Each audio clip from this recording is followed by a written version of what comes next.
aqui com mais um episódio do OABDC Cast, que é o podcast aqui da OAB Duque de Caxias, na qual nós estamos trazendo uma especialista sobre direito previdenciário. Já eu falo com vocês, mas eu não posso iniciar esse podcast sem os devidos agradecimentos.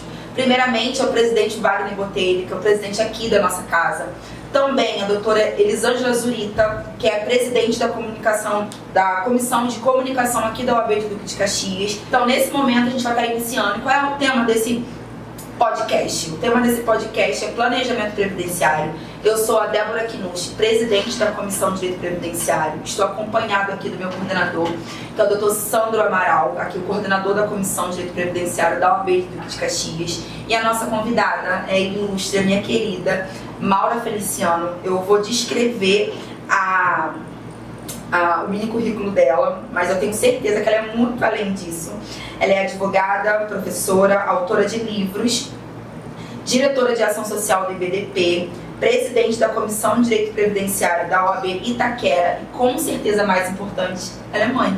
Então, seja bem-vinda, Maura. Muito obrigada, é um prazer imenso estar aqui com vocês.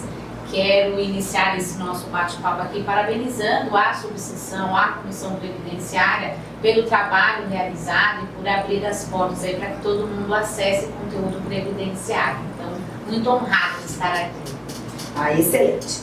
Maurinha, sem mais delongas, né? O tema do nosso podcast hoje é um tema que ele se tornou muito conhecido no cenário previdenciário. Eu sou de uma geração muito mais nova do previdenciário, tem 5 anos que eu sou previdenciarista, mas com certeza quem já era previdenciarista lá na década de 90, 2000 ou muito mais lá atrás, isso já existia, mas não com essa nomenclatura. E você, como autora de diversos livros, tem até uns aqui, um deles é Planejamento Previdenciário, o que você atribui o fato dessa expansão, dessa visibilidade que acabou sendo trazida para o planejamento previdenciário? Muito bem. Eu enxergo, Débora, que esse crescimento pela assessoria Planejamento Previdenciário se dá a essa imensidão, né, de textos legais que vão alterando os direitos previdenciários no decorrer das nossas décadas. De fato, o planejamento previdenciário é um serviço que existe, pelo menos para mim, desde a década de 90. Eu comecei a trabalhar com previdência social de forma administrativa e preventiva em 1993. Então, lá atrás, a gente já tinha um cuidado de observar bem a documentação do segurado, porque a gente poderia levá-lo facilmente de uma aposentadoria por tempo de serviço proporcional para a integral, com alguns ajustes, orientando o segurado a pedir o SB 40 e trazendo aqueles elementos que a gente já sabe que hoje são muito bem explorados. Então, para mim, né, o maior boom é exatamente por conta de tantas reformas previdenciárias, tantos textos que vão trazendo tantas interpretações, que a população ela se deu conta de que se não tiver quem dê um direcionamento, ela pode ter um prejuízo no seu requerimento de aposentadoria, principalmente, aí não recolhe INSS corretamente, não junta a documentação como tem que ser, e ali é um efeito cascata que acaba, né, impactando no benefício programado ou não programado. Perfeito. Nessa última reforma que nós tivemos em 2019, né, como vieram também várias formas de se aposentar, né, isso cada vez acabou trazendo também a necessidade do segurado ter um nível de consciência de que talvez problemas poderiam ter a partir dali, né?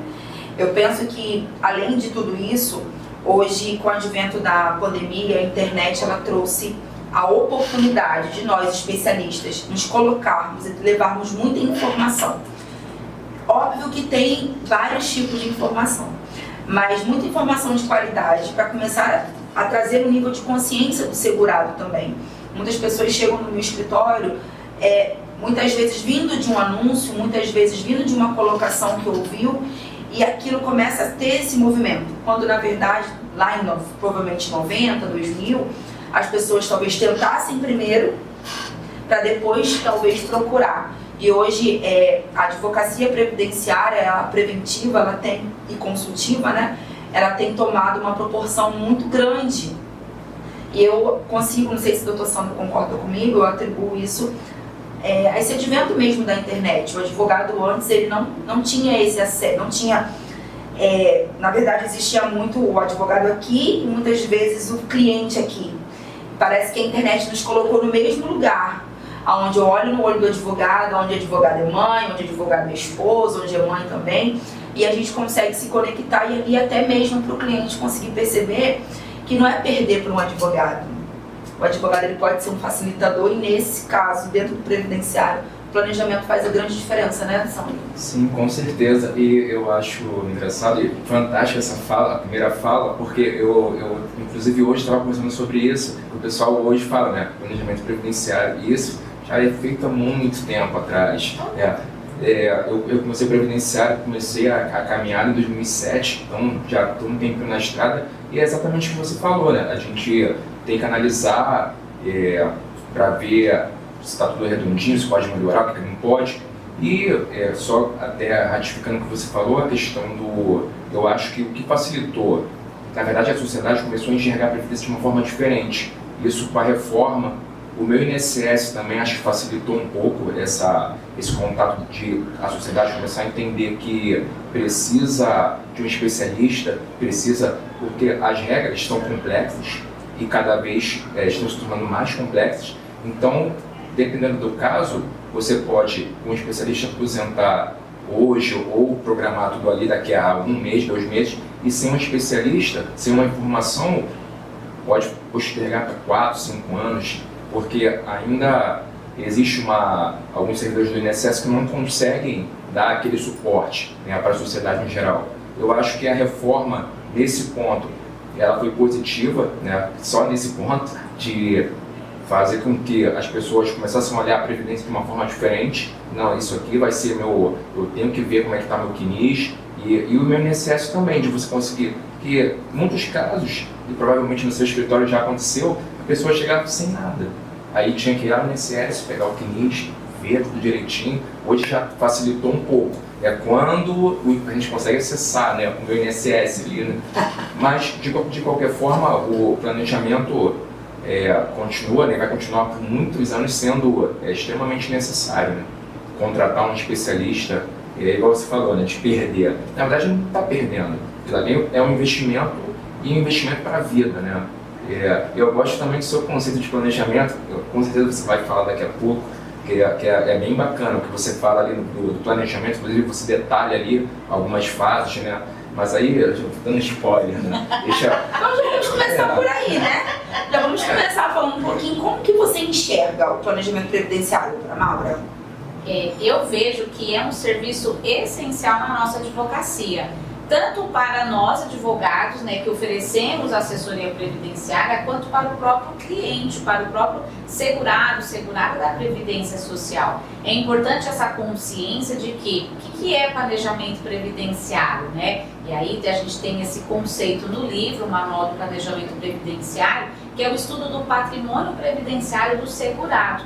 Eu vejo, meus colegas, que quando a gente coloca essa expressão, olha, eu vou estudar a sua vida previdenciária, aí o cliente ele fala assim, opa, pera lá, então ela não só vai fazer uma continha de tempo de serviço, que é a expressão que eles ainda trazem pra gente, então ela não vai só analisar a minha concessão, ela vai estudar mesmo, ela vai pegar desde quando eu comecei na Previdência Social, todos os meus vindos, todas as minhas contribuições, ela vai apontar os defeitos, ela vai me proporcionar uma entrega dentro daquilo que eu espero. Então, quando a gente traz esse conceito para dentro do escritório de advocacia e você passa para o cliente, me parece então que a gente vai realmente, né, cumprindo o nosso papel. O papel do advogado é esse, levar a justiça, levar o segurado à concessão do melhor benefício. Só que eu ainda percebo que a gente ainda tem uma resistência, sabe? Porque quando você fala para o cliente, a senhora faz contrato de tempo de serviço? Não, eu faço planejamento previdenciário. Então não quero, é caro, é isso, é aquilo e aquele outro. Não, mas espera lá. Então, olha o que a gente pode te proporcionar, né? Então aí você vai analisar uma documentação, aí você vai demonstrar para ele as falhas, no que aquela falha eventualmente poderá prejudicar a concessão do seu benefício, o seu tempo de espera. Então eu vejo que a gente ainda tem um trabalho muito longo para falar para as pessoas e falar para a própria advocacia. Eu viajo muito, graças a Deus, eu circulo, né, eu ando pelo Brasil inteiro e, pasmem, eu ainda vejo muitos colegas falando assim, aqui na nossa cidade a gente não consegue vender o planejamento previdenciário. Ah, mas será que não? Deixa eu fazer uma observação com relação a isso. Quando a pessoa fala que não consegue vender, eu acredito muito que a gente consegue vender aquilo que a gente conhece. Sim. Então, muitas vezes as pessoas têm essa barreira, o advogado tem essa barreira, porque talvez o que ele entrega não é um planejamento previdenciário de fato. Então, conseguir precificar pelo preço de um planejamento previdenciário, pela entrega que se faz, às vezes de fato fica difícil. Mas eu também já percebi, Débora, que é assim, o nosso colega, ele não tem a consciência de que o que ele já entrega para o cliente dele é um planejamento previdenciário. Ele não percebe que ele pega o CNIS, analisa, né, competência por competência, vínculo por vínculo, e aí ele joga num programa de cálculo na própria planilha de Excel dele, aí ele faz uma simulação, ali ele orienta o cliente, olha, esse indicador aqui vai te trazer problema, olha, tem uma lacuna. E o que eu tenho percebido, Débora, é mais a falta de consciência de que já faz. Então eles olham, nossa, cálculo e planejamento previdenciário. Na verdade eles olham muito o valor que está na nossa tabela. Meu Deus, eu vou cobrar tudo isso do meu cliente, mas você já está entregando tudo isso para o seu cliente. Então vamos fazer o caminho inverso. Então vamos conscientizar a advocacia que o que ele já faz é planejamento, ou então que ele pode melhorar a entrega dele e trazer essa consciência também para a sociedade. Que pelo menos ali na minha região, eu venho da Zona Leste, eu venho de São Paulo, ainda a gente encontra bastante resistência, né? Do governo, assim, não, eu não preciso disso tudo não. Tá bom. Só quero saber quanto e quando eu vou te aposentar. Dá pra aposentar ou não dá pra aposentar? É só isso que eu quero. Doutor, eu só quero saber se eu vou me aposentar. Aí eu costumo brincar assim, olha, se você não morrer no meio do caminho, você vai se aposentar. Agora, quando? Aí eu vou te proporcionar, né, uma profecia melhor. Excelente, Maura. Doutora Maura, o doutor Sandro bem falou que no seu livro você fala de algumas fases que você vê no planejamento previdenciário. Fala pra gente. Tem uma estrutura que eu acho legal, que eu aprendi com o professor Noah Biatan e que eu vejo que faz muito sentido na hora de você entregar o serviço para o seu cliente e até mesmo para você estruturar isso como forma de trabalho dentro do seu escritório, que é você trabalhar o planejamento na sua estrutura documental, na sua estrutura ambiental, na estrutura judicial administrativa e na estrutura financeira. E aí eu explico. Na estrutura documental, a gente senta para analisar toda a documentação do nosso cliente, de CNIS a carteira de trabalho, de contrato social ao antigo SP40, o que eu preciso prestar atenção? Numa relação de documentos, o que faz sentido dentro daquela assessoria que eu estou prestando? Quando a gente vai para a estrutura ambiental, aí a gente tem que virar um pouquinho a chave e encontrar naquele atendimento que a gente faz, que a gente oferece, em que condição que o meu cliente trabalhou, que eu consigo aumentar o tempo de contribuição. O cliente, ele quer milagre da nossa advocacia. E eu costumo dizer que o milagre eu até consigo fazer, se ele me trouxer elementos. Então, assim, eu identifico na documentação, na carteira de trabalho, ele trabalhou numa siderúrgica, ele trabalhou numa usina, ele trabalhou num hospital. Ah, então pera lá, deixa eu entender melhor a sua relação de trabalho, porque pode ser que a gente consiga aumentar. Na estrutura judicial administrativa, o que a gente precisa prestar atenção?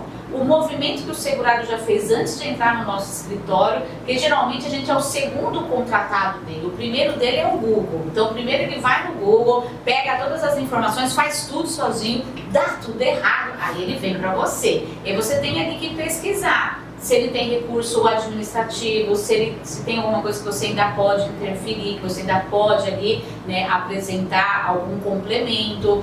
Muitos deles têm ações judiciais, ações na Justiça Federal, ações na Justiça do Trabalho que impactam.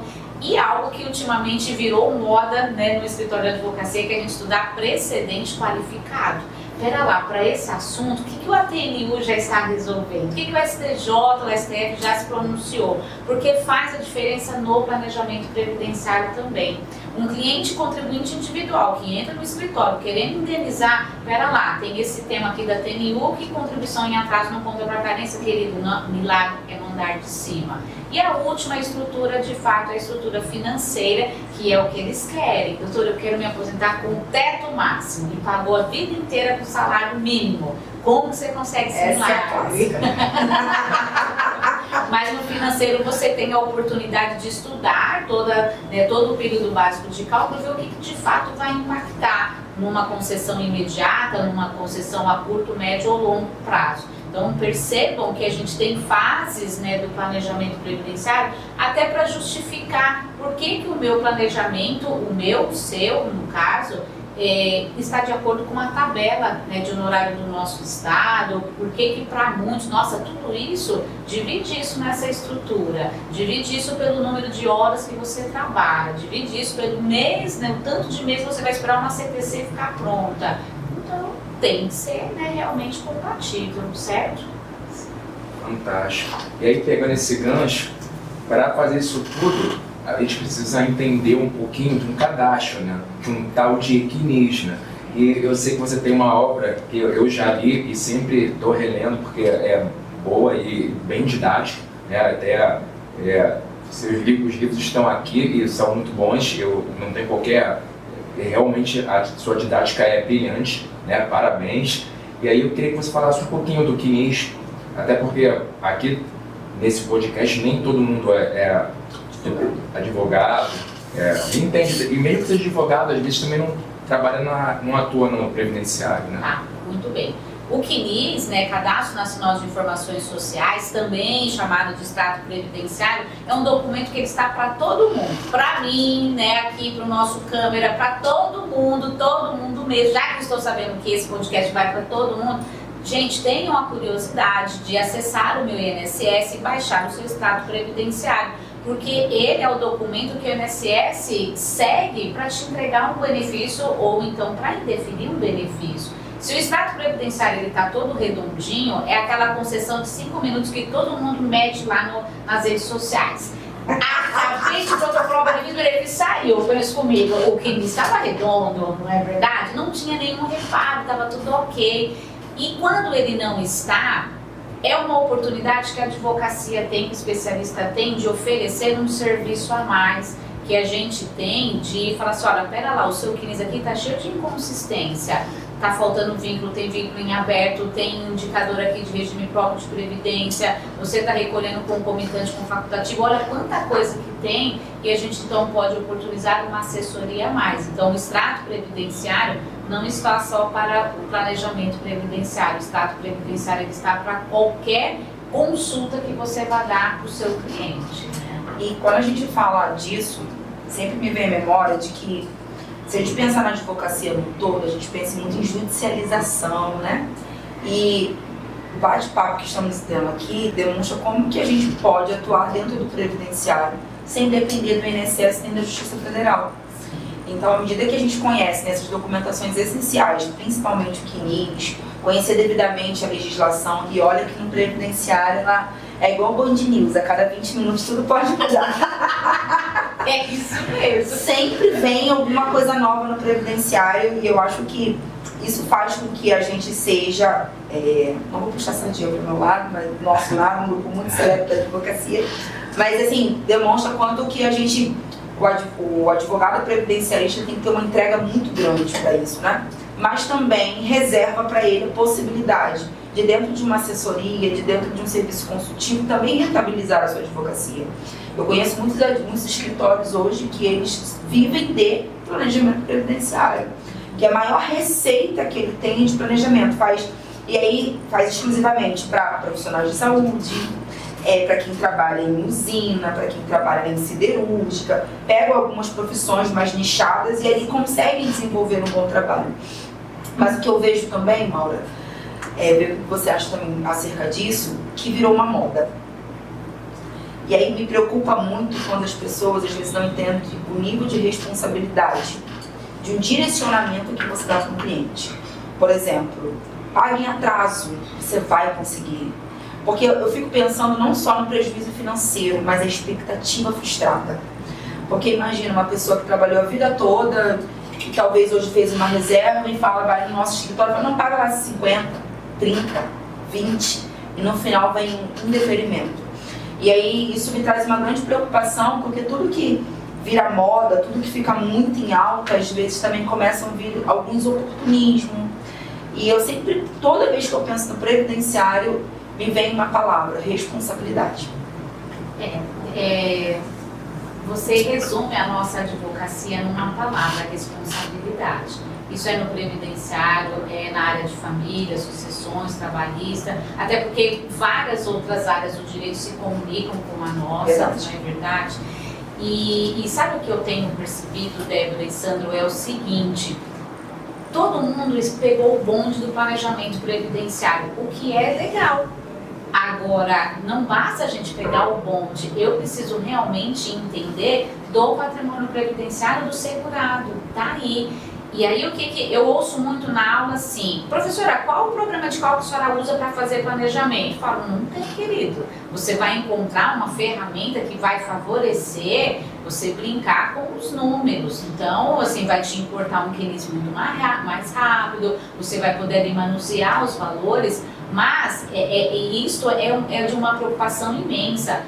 Eu posso recolher em atraso? Qual que é a nossa resposta? Depende. Se depende desse recolhimento em atraso, para quê? Se é para tempo de contribuição, ok, porque o sistema não me veda. Mas, se eu não conhecer da documentação, se eu não solicitar para o segurado uma documentação que comprove que ele poderia ter recolhido em atraso, mas nem para tempo de contribuição, aquela contribuição em atraso não valerá. O maior problema que a gente tem é o recolhimento em atraso para a carência e para as regras de transição dos pedágios 50% e 100%. Que algumas situações você até quebra na justiça, mas quanto tempo isso vai levar? E é o que a Débora colocou. Eu mexo no bolso do meu cliente, eu faço com que ele peça dinheiro emprestado, eu faço com que ele mexa no orçamento familiar e fique esperando vir o benefício, e você já olha e fala assim, meu, esse benefício não vai sair. Um mês atrasado eu atendi um cliente exatamente com essa situação. Nossa, mas a minha mãe, ela pagou tantos mil para a Previdência Social, o benefício dela não vai sair? Eu falei, olha, não vai sair. Ah, mas não foi isso que o outro profissional falou para mim. Eu falei, olha, querido, por isso que você está vindo aqui, porque o que o outro profissional falou para você já não se cumpriu e infelizmente sobrou para mim a parte ruim da história. Quer dizer, que não vai dar certo. Então, Débora, de fato, a responsabilidade é algo que a gente tem que colocar lado a lado com a nossa carteira da ordem, não é? Então, senhora, e na pior das hipóteses, é assim, não, olha, vá pra... Geralmente, quando a gente finaliza um planejamento previdenciário, eu nunca digo para o meu cliente, faça isso, que isso aqui vai dar certo. Não, olha, você tem esses caminhos para seguir, né? Converse, geralmente fala assim, olha, vá para casa, converse com a sua família, olhe o seu orçamento familiar, financeiro, e depois a gente vai retomando, a gente vai amadurecendo junto algumas ideias, porque até pela própria insegurança jurídica que a gente tem atualmente. Então eu tenho uma portaria 1381 dizendo que não vou considerar, eu tenho decisões isoladas que podem sim, que não vai ter impacto, mas aí a gente tem uma revisão da vida toda que passa daqui, mas que não passa dali. E você fala, gente, é certeza, doutora, que eu vou me aposentar? Ah, querida, eu não sei nem se eu vou jantar hoje, não é?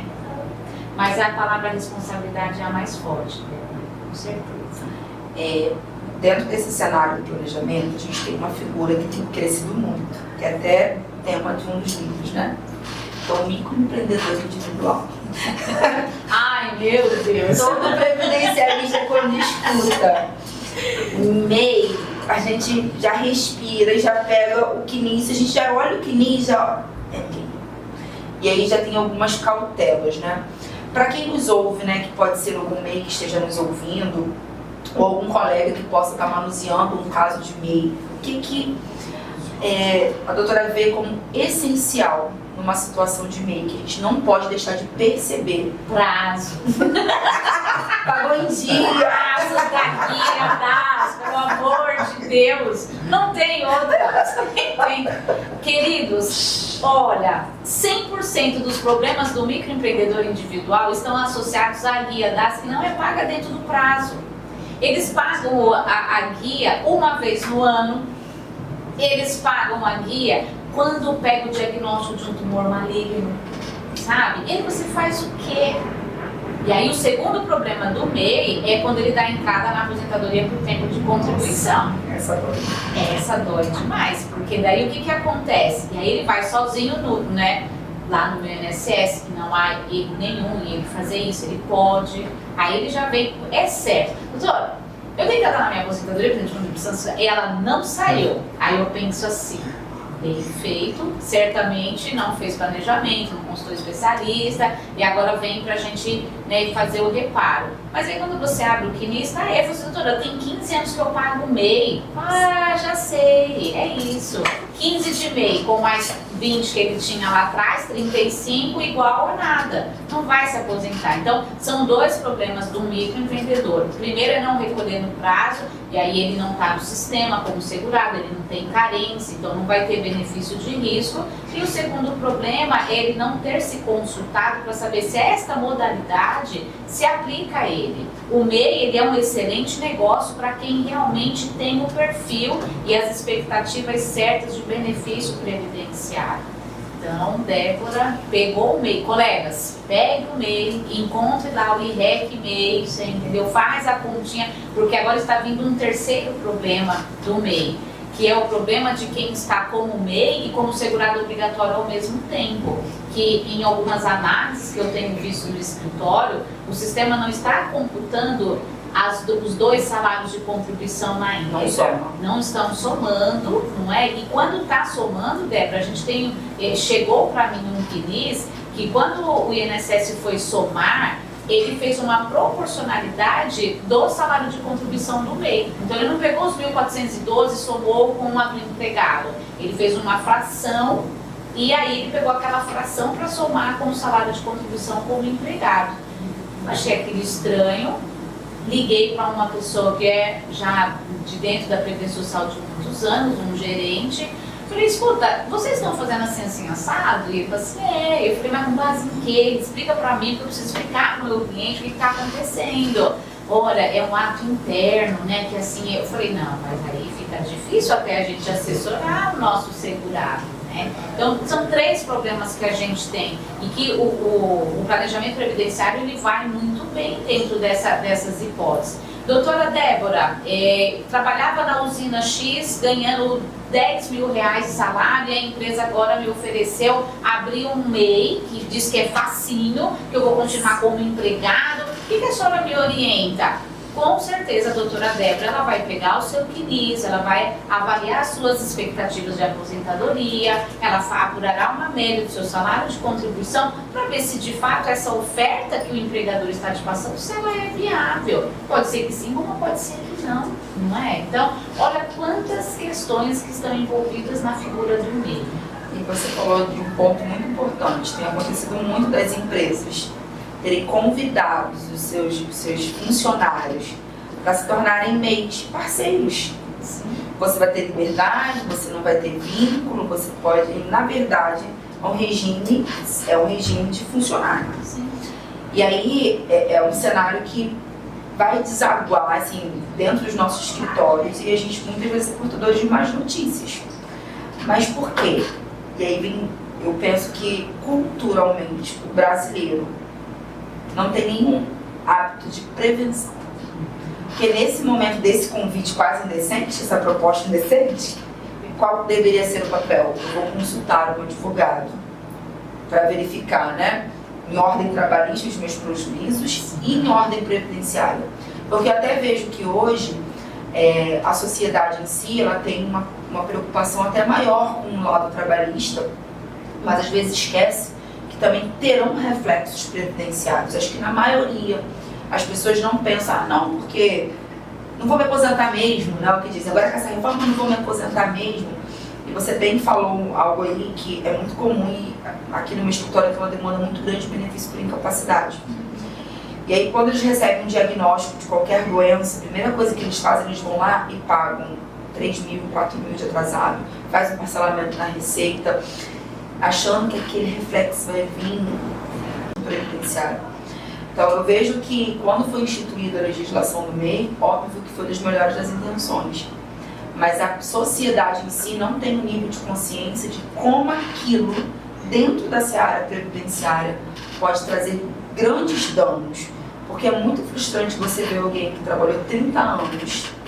Aqui no Rio de Janeiro a gente tem uma refinaria, e há uns anos atrás a refinaria ela passou por um momento muito complicado, porque foi descoberto algumas fraudes. Então pessoas que eram soldadores, montadores, supervisores, saíram e fizeram o quê? Montaram o seu próprio negócio. E como que eles passaram a montar o seu próprio negócio? Pelo MEI.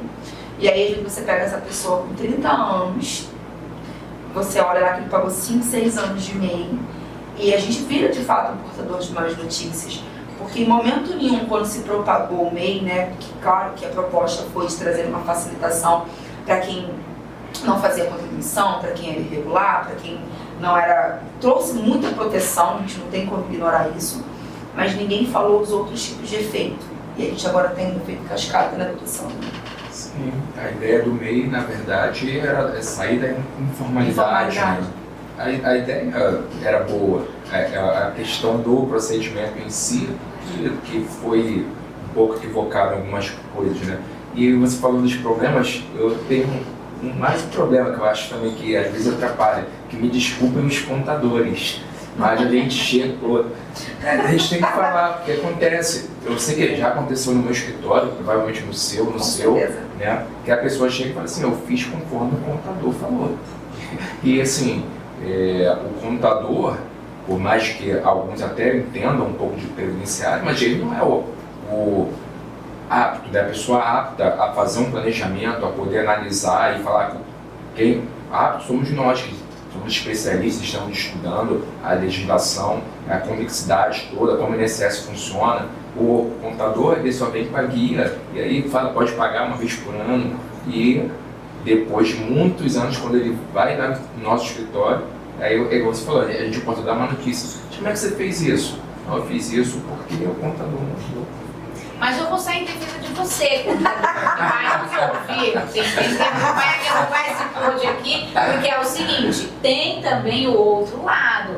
Porque às vezes isso já aconteceu, até porque assim, eu tenho que ser muito amiga de contador. Eu falei, vem cá, me explica essa história. Imagina, doutor, eu nunca falei isso para ele. Ou então, o próprio segurado também se colocou nas minhas... Olha, se fosse para fazer assim, e se não sei o quê, e pelo menos com os contadores com quem eu tenho contato, eles afirmam para mim assim, mas Maura, não foi isso não foi isso que ele colocou para mim, não foi isso que ele me apresentou. Tem sim, infelizmente, assim como tem na advocacia. Quem não entenda, quem não tem uma visão ampla, então, de fato, não consegue chegar a alguns alcances. Mas tem muito... É a mesma coisa do segurado que chega no escritório e fala assim, doutora, eu fui lá no INS, e aí vem com a... INPS, exato. Eu fui lá no INS e o servidor falou pra mim que era pra fazer assim assado. Eu falei, olha... Dependendo de como você perguntou, dependendo de como... Que até, Sandra, você colocou aqui, o INSS não consegue atender mais a todo mundo, eles não têm tempo para, sabe assim, para se deitar ali como quem diz do cliente, explicar para o segurado. Então tem os dois lados da moeda, tem sim o contador, tem o servidor que não explicou direito, tem o segurado que também não perguntou direito, ou que saiu de lá com as conversas, quer saber, eu não vou pagar nada dessa guia. Quando der eu vou lá e eu pago, e né? Tem um problema, mais um...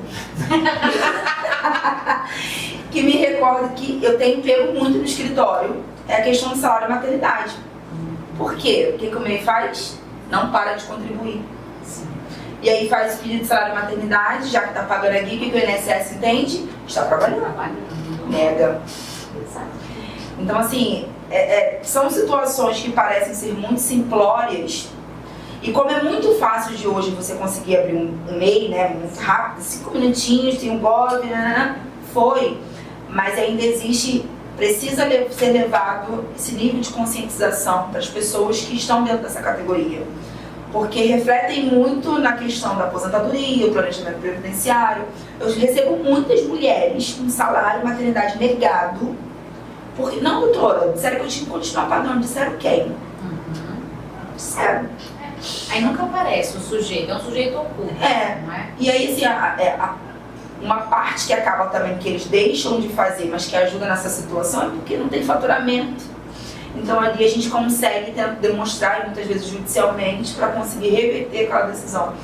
Então por isso que você que é do outro lado, vê que o previdenciarista, quando fala MEI, a gente fala assim, porque são muitos desdobramentos.